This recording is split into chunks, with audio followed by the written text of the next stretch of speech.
want to edit a photo but you do not have Photoshop, but let's say you have Procreate. Hey guys, and welcome back to my channel and to today's video.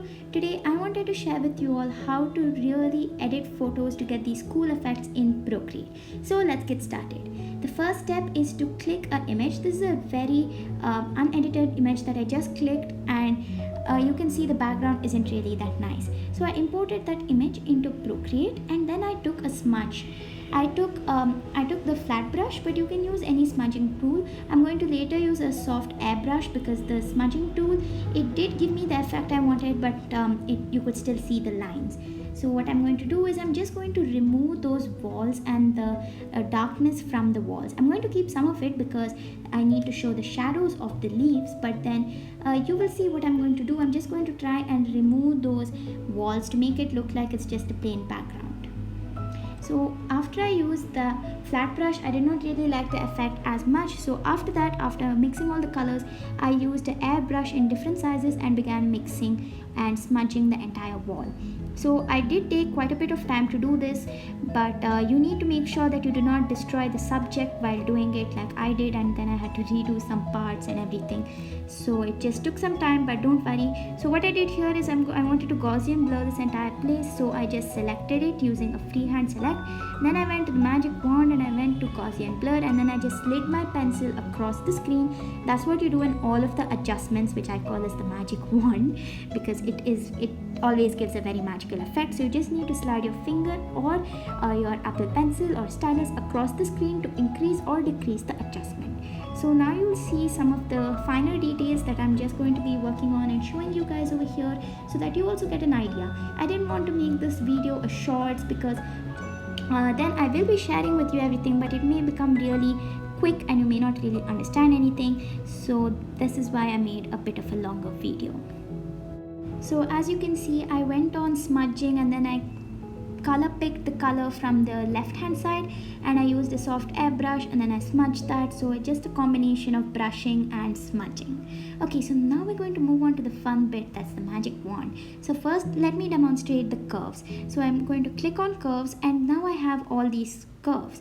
So you're going to select the major colors over there, and you just move them about to see what effect you want to get, like I have over here. I don't use this particular adjustment as much, but it can be useful. Now this is one adjustment that I use a lot, and that is hue, saturation and brightness. Now the brightness you can use is to adjust if you want to make it really bright, or do you want to make it very dark. And then in the hues you can change the entire color of the entire thing of the picture. That's very cool, and I'm going to stick to this pinkish reddish tinge. And then in the saturation section, what it does is it either increases the saturation and makes it like, say it's completely, if it's a pink or a red image, then it's going to make it completely red, or else if you move it to the left, then it's going to make it black and white. Now what I'm demonstrating right now is I'm going to just select roughly this left section of the plant, and I'm going to go to hue and saturation, and you see that it's going to adjust only the part which I have selected and not the others. So in this particular case I didn't really need to use that, but in many situations where you may want to adjust only one part of the photo or picture or drawing is what I mean, then you can just use that. The next is gradient maps, one of my favorites, and that is you have all these cool gradients over here. And not just that, if you just click on the squares, you can adjust the color to anything that you want. So I just adjusted the Venice gradient map to this purple, pinkish and slightly orange tinge, because I felt it looked really magical. So next is Gaussian blur. Now we use this a lot. This can be used to blur the background, and this is another which is motion blur, which is used somewhat in maybe like when vehicles are moving really quickly and you want to blur that background out. Now perspective blur is wherever you put that circle, and whichever direction you put it, it will blur in that direction, like it will take the perspective and blur it in that way. So now this is noise. Noise is used to give this glittery effect. So obviously I wouldn't recommend that you go and make the size really big or you noise it too much. I just make sure to slide my pencil a little bit across the screen and not completely, because that just makes it look bad. So there are several options here and you can figure them out yourself, though I normally do not use them. So sharpen as well to just I don't really know what to say because I myself am not so sure. So bloom is to just enhance the color a little more, and it gives more of a brighter effect. So again, there are a lot of adjustments here that you can do, but this again I do not use a lot. Now this is very interesting because it gives you a pixelated look. So let's say in a YouTube thumbnail you don't want to show what your final end result is, you can just glitch it up over there. So this one is really painful to the eyes. I don't like this at all, but I just thought I'll show you. It's to give these different effects. So I don't know why you'll ever want to use them. So next is this chromatic one. Now this is very interesting because let's say you put the circle wherever you want, then the other side gets changed, and you can use your pencil if you're using the displays. So this is very fun to play around with and gives quite a cool effect. Now this is liquify, which is used a lot, and it is just you use the push tool or the twirl tool and you just move it about. You can give it that acrylic pour look, but normally I just use it for any small adjustments, like let's say I want to fix someone's face a little because I messed up the drawing, or in the photo also maybe you want to adjust something, then you can use that, but not too much.